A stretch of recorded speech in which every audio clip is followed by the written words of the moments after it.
Assalamu alaikum. You are listening Radio Sadai Hurriyat Jammu Kashmir. I am Abdus Salam with Kashmir Update. In Indian illegally occupied Jammu and Kashmir, Indian troops in their fresh act of state terrorism martyred one more Kashmiri youth in Shopian district. The youth was killed during coordinated search operation launched in Shirmal area of the district. The operation was underway when the last reports came in. As the world is observing the International Widows' Day today, miseries and victimization of the Kashmiri women at the hands of Indian forces personnel continue unabated in Indian illegally occupied Jammu and Kashmir. A report released by Research Section of Kashmir Media Service on the occasion said Indian state terrorism has rendered 22,927 women widowed since January 1989 after their husbands were martyred by the troops. Besides, over 200 have been left half widows, a term used for those women whose husbands were subjected to enforced disappearance in custody. The report maintained that more than 10,000 men have disappeared in the custody of the Indian troops. 677 women have been martyred since January 2001.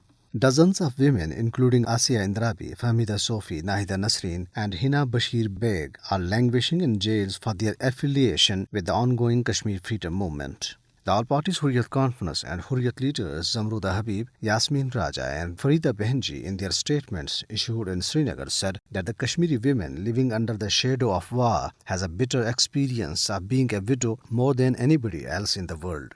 The chairman of Jammu and Kashmir Muslim Conference, Shabbir Ahmad Dar, in a statement, hailed Pakistani Prime Minister Imran Khan for highlighting the importance of the resolution of Kashmir dispute during an interview with the US TV channel.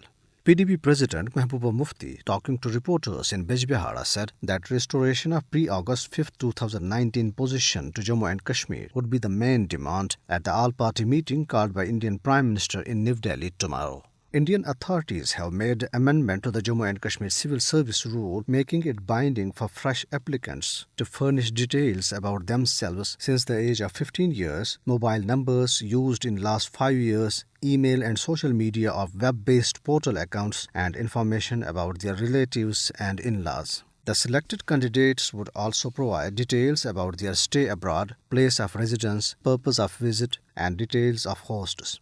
It will also be imperative to get clearance from intelligence departments for employment. Political analysts say that so-called new amendment verification policy is meant to close the doors of government jobs on the Kashmiri people. Meanwhile, posters appeared in Srinagar, Baramulla and other parts of the territory urging people to beware of the conspiracies being hatched by the Modi government against freedom movement through its paid agents. The posters were put up by the youth wing of Jammu and Kashmir Democratic Political Movement and Kashmir Freedom Lovers. A protest was held outside Press Club in Muzaffarabad, Azad Jammu and Kashmir to condemn horrible brutalities perpetrated by the Indian troops in Sopore town. And this is for now. Have a good night and keep listening Radio Sadai Hurriyat Jammu Kashmir.